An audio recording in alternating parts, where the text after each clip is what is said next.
Assalamualaikum warahmatullahi wabarakatuh. Perkenalkan, saya Wilala. Di sini saya akan mempresentasikan hasil laporan praktik kerja lapangan pada unit tanggung jawab sosial dan lingkungan atau TJSL dan Human Capital di PT Telkom Indonesia Area Witel Bekasi.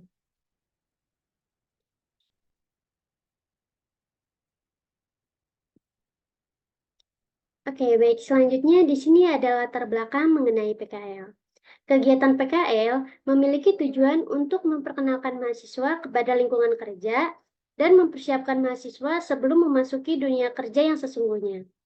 Menurut Arifin tahun 2014, mengatakan praktik kerja lapangan merupakan salah satu bentuk implementasi secara sistematis dan sinkron antara program pendidikan di sekolah atau kampus dengan program penguasaan keahlian tertentu. Kegiatan PKL ini juga dapat menjadi jembatan penghubung antara pihak universitas dari sisi pendidikan dengan pihak perusahaan yang memberikan pengetahuan tentang dunia kerja bagi mahasiswa.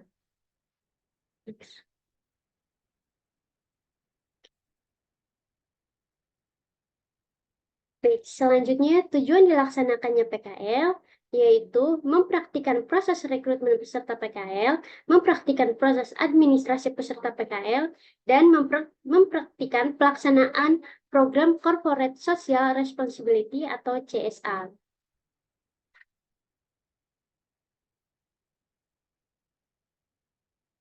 Baik, selanjutnya di sini ada beberapa manfaat dari kegiatan PKL. Yang pertama, melatih mahasiswa dalam mempersiapkan diri sebelum memasuki dunia kerja yang sesungguhnya. Yang kedua, menambah wawasan dan pengetahuan yang dihadapi di dunia kerja. Yang ketiga, sebagai sarana untuk mengembangkan keterampilan komunikasi, sosialisasi, dan pola pikir yang diperlukan dalam dunia kerja. Dan yang terakhir, praktikan dapat mempraktikkan dan mempelajari mengenai pekerjaan yang ada di unit TJSL and Human Capital.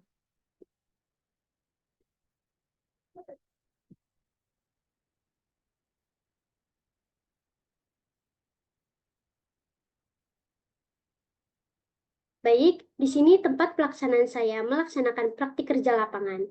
Saya melakukan kegiatan PKL di PT Telkom Indonesia. Jenis perusahaannya Jasa Layanan Teknologi Informasi dan Komunikasi dan Jaringan Telekomunikasi di Indonesia. Untuk alamatnya di Jalan Rawa Tembaga, Margajaya, Kecamatan Bekasi, Kota Bekasi, Jawa Barat. Nah, di sini ada telepon dan website dari perusahaan.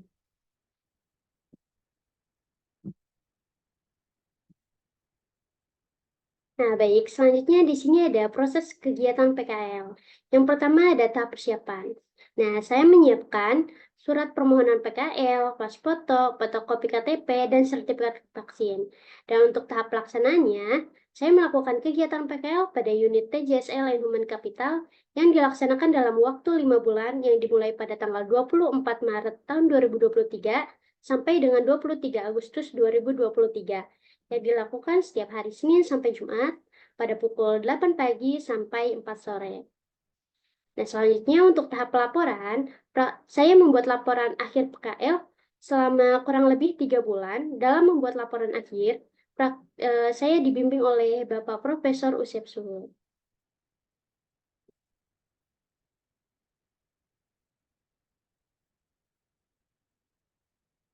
Baik, selanjutnya di sini ada profil perusahaan.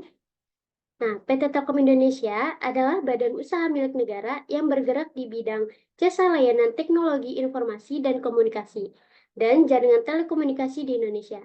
Dengan pemegang saham terbesar adalah pemerintah Republik Indonesia sebesar 52,9% dan sisanya dipegang oleh publik sebesar 47,91%.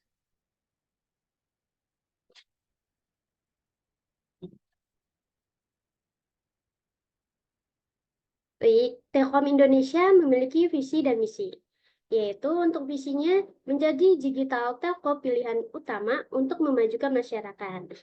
Nah, dan untuk misinya ada 3, yaitu yang pertama mempercepat pembangunan infrastruktur dan platform digital cerdas yang berkelanjutan, ekonomis, dan dapat diakses oleh seluruh masyarakat. Yang kedua, mengembangkan talenta digital unggulan yang membantu mendorong kemampuan digital dan tingkat adopsi digital bangsa. Dan yang terakhir, mengorkestrasi ekosistem digital untuk memberikan pengalaman digital pelangganan terbaik.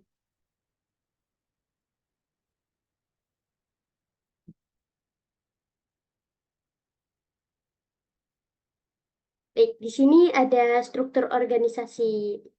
Nah, berdasarkan struktur organisasi perusahaan, nah saya melakukan praktik kerja lapangan ini di unit TJSL Human Capital yang dipimpin oleh Ibu Ardini Orinta Agustin yang menjadi mentor saya selama melaksanakan PKL yang bertanggung jawab dan secara operasional dikoordinasikan oleh Bapak Dadang Sudirman selaku Manager Shared Service and General Support. Nah, dalam melaksanakan tugasnya, unit TJSL Human Capital ini berfungsi sebagai pusat pengelola sumber daya manusia perusahaan dalam penyelenggara dari operasi fungsional, pelaksanaan dan pengawasan dari jalannya operasional CSR, dan layanan SDM perusahaan untuk seluruh unit organisasi Telkom Retail Bekasi.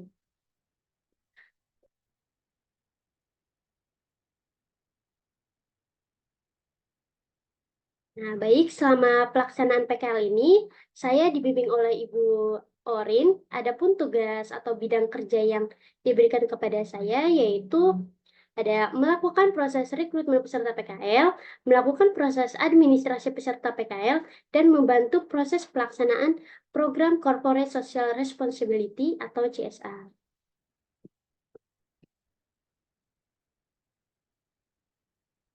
Baik, yang pertama saya akan membahas mengenai kegiatan saya selama PKL, yaitu proses pelaksanaan rekrutmen.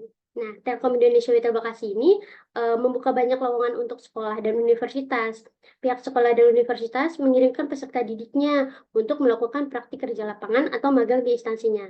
Nah, karena saya sebagai peserta didik yang ditempatkan di unit TJSL Human Capital, saya tentunya ditugaskan untuk merekrut peserta PKL dengan melakukan konfirmasi terlebih dahulu kepada manajer unit yang akan menerima peserta PKL.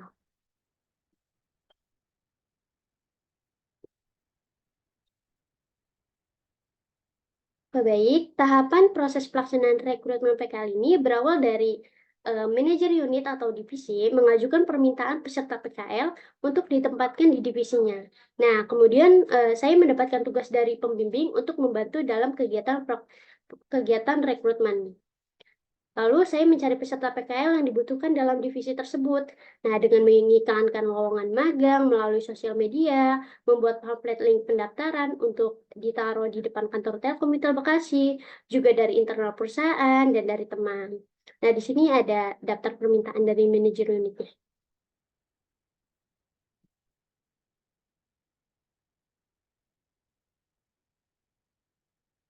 Oke, kemudian saya mengakses web link pendaftaran pelamar. Nah, data pelamar yang sudah masuk akan disortir nih sesuai dengan kualifikasi. Nah, hanya pelamar yang memenuhi kualifikasi yang akan diundang untuk proses wawancara secara offline.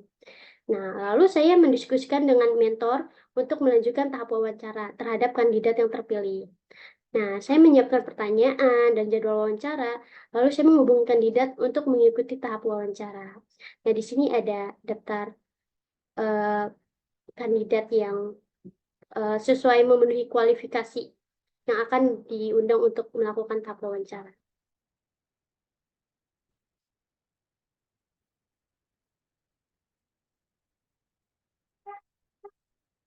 Oke, baik. Selanjutnya, saya mendiskusikan kembali dengan mentor dan manajer unit atau divisi mengenai kandidat. Nah, kandidat yang lolos akan diundang kembali untuk melakukan proses administrasi.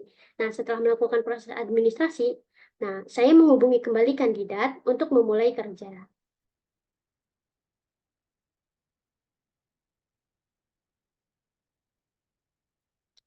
Oke, baik. Ini ada kegiatan praktik kerja lapangan saya yang kedua, yaitu melakukan proses administrasi peserta PKL.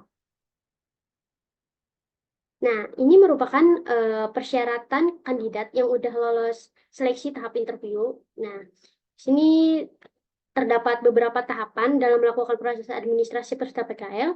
Nah, berdasarkan kelengkapan syarat-syarat yang sudah ditentukan perusahaan.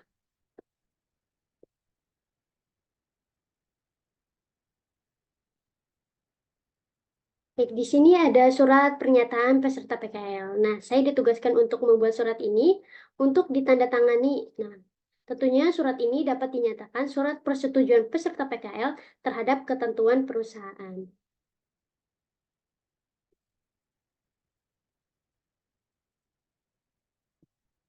Lalu yang kedua, saya membuat surat konfirmasi kegiatan PKL.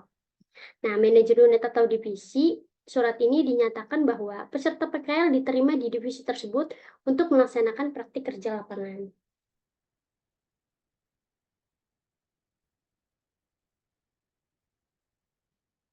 Oke, selanjutnya saya membuat surat penerimaan peserta PKL untuk sekolah atau universitas. Nah, surat ini merupakan surat jawaban dari perusahaan untuk sekolah atau universitas bahwa peserta PKL diterima di perusahaan untuk melaksanakan praktik kerja lapangan.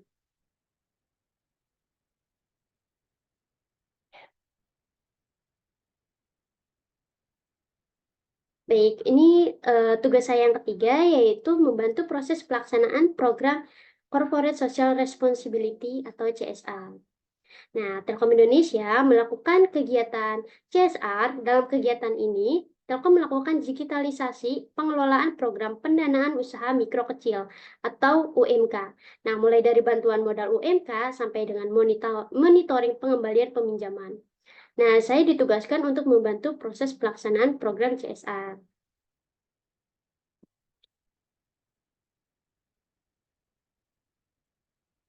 Nah, untuk tahapnya, saya mendapatkan tugas dari pembimbing untuk meninjau web data mitra binaan yang terupdate.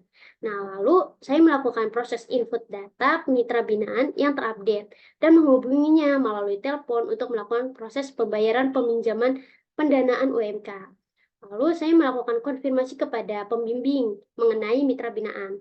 Lalu saya ditugaskan untuk melakukan kunjungan ke mitra binaan atau melakukan CSR ke lapangan. Nah, di sini ada gambar ini saya sedang melakukan kunjungan ke mitra binaan untuk melaksanakan kegiatan proses peminjaman dana dan penagihan dana kepada UMK.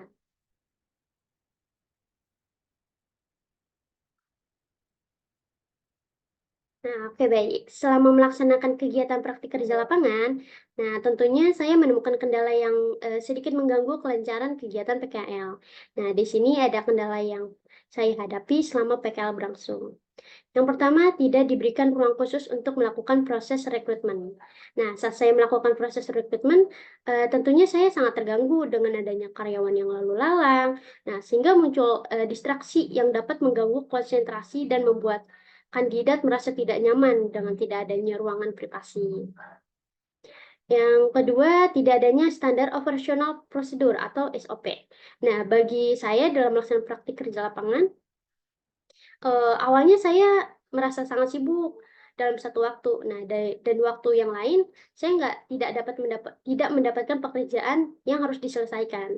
Nah, mungkin hal ini terjadi disebabkan karena unit kerja belum memiliki suatu program dan tidak adanya tugas khusus dan sistematis yang diberikan kepada saya. Nah, sehingga saya menyesuaikan diri dan saya mengerjakan berbagai tugas secara random sesuai yang diberikan oleh pembimbing.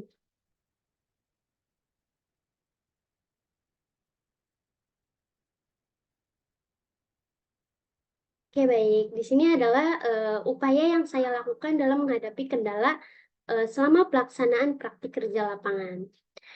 Nah, dengan tidak diberikan ruang khusus untuk melakukan proses rekrutmen, nah tentunya dengan tidak adanya ruang privasi, seringkali nih kandidat yang gugup, memakan waktu praktikan atau memakan waktu saya dan tidak memberikan informasi apapun yang perusahaan butuhkan. Nah, dengan ini saya mencairkan suasana agar kandidat merasa nyaman dan aman, yaitu dengan melakukan proses interview di waktu tertentu, seperti pada saat para karyawan sedang sibuk mengerjakan pekerjaannya. Nah, saya lakukan ini karena supaya proses interview berjalan kondusif. Yang kedua, tidak adanya standar SOP bagi saya dalam melaksanakan praktik kerja lapangan. Nah, tentunya saya bersikap inisiatif untuk mendapatkan pekerjaan, yaitu dengan bertanya kepada mentor, apakah ada pekerjaan yang bisa dibantu atau diselesaikan. Lalu jika mendapat pekerjaan, sebelum mengerjakan, saya berinisiatif untuk menanyakan terlebih dahulu cara penyelesaian pekerjaan tersebut. Dan setelah mengetahui cara-cara penyelesaian pekerjaan, saya menyelesaikan pekerjaan tersebut dengan teliti dan tidak sungkan untuk bertanya kembali jika saya memiliki kesulitan.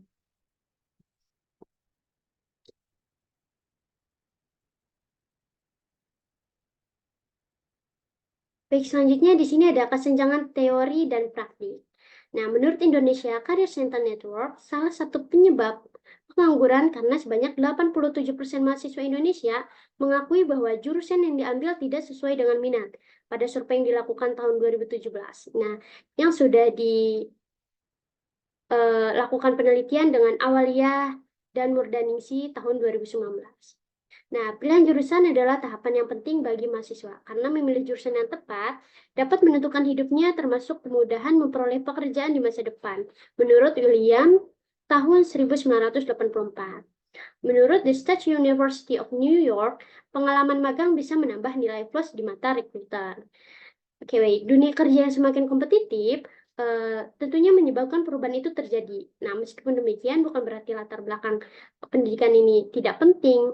Latar belakang itu bisa membantu kita untuk mengoptimalkan pemikiran kritis, komunikasi, dan penyelesaian masalah dengan kreatif. Nah, saat ini banyak sekali perusahaan akan mencari kandidat yang sesuai dengan kriterianya, terutama dalam background pendidikannya.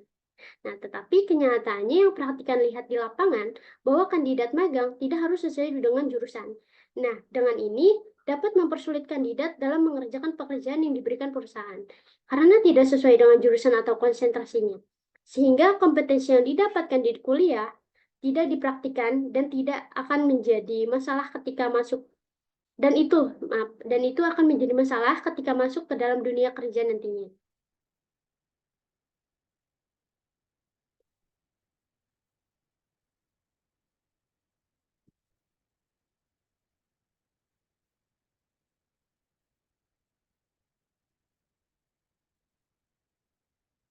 Oke, baik.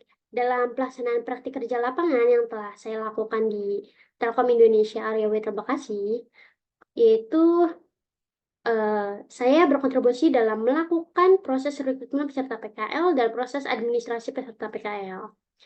Saya juga berkontribusi dalam membantu pelaksanaan program Corporate Social Responsibility atau CSR, dan saya berkontribusi penuh dalam membantu kegiatan-kegiatan HR yang yaitu mendatangi kantor cabang wilayah Telkom Bekasi dengan menghantarkan barang-barang keperluan APD, melakukan kunjungan ke mitra binaan, dan kegiatan lainnya.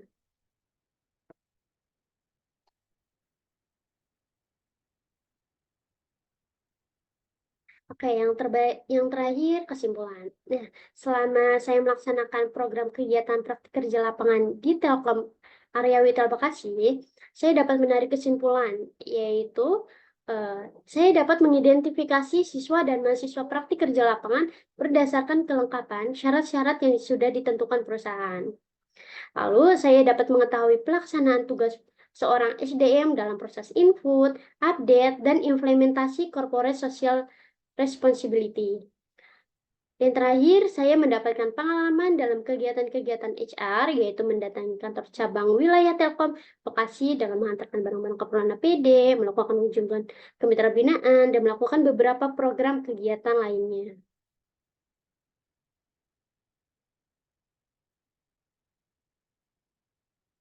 Nah, setelah menjalankan kegiatan praktik kerja lapangan di Telkom Indonesia Witel Bekasi pada unit TJSL and Human Capital, maka saya ingin memberikan beberapa saran dan masukan yang diharapkan dapat bermanfaat untuk pihak saya atau pihak praktikan Telkom Indonesia Witel Bekasi dan Universitas Negeri Jakarta. Nah, di sini ada rekomendasi bagi perusahaan. Yang pertama, kedepannya diharapkan Telkom Indonesia Area Witel Bekasi memberikan ruangan khusus untuk melakukan proses interview, karena wawancara bisa menjadi pengalaman pertama bagi kandidat. Nah, sehingga membuatnya gugup dan cemas berlebihan, dan membuat kandidat merasa tidak nyaman dengan tidak adanya ruangan privasi. Yang kedua, kedepannya diharapkan Telkom Indonesia Area Witel Bekasi memberikan pedoman kepada peserta magang tentang agenda apa aja nih yang harus dilakukan peserta magang, nah, sehingga dapat menghasilkan peserta magang yang berkualitas. Oke, di sini ada rekomendasi bagi universitas. Bagi pihak Fakultas Ekonomi maupun program studi S1 Manajemen, perlu untuk menjalin kerjasama dan menjaga hubungan baik dengan perusahaan-perusahaan yang ada untuk mendukung kegiatan PKL di masa mendatang. Lalu yang kedua, sangat diharapkan Fakultas Ekonomi, khususnya pada Prodi S1 Manajemen, untuk memberikan arahan dan pelatihan semaksimal mungkin sebelum melakukan kegiatan praktik kerja lapangan agar mahasiswa mempunyai kualitas diri dan kinerja yang baik dalam bekerja.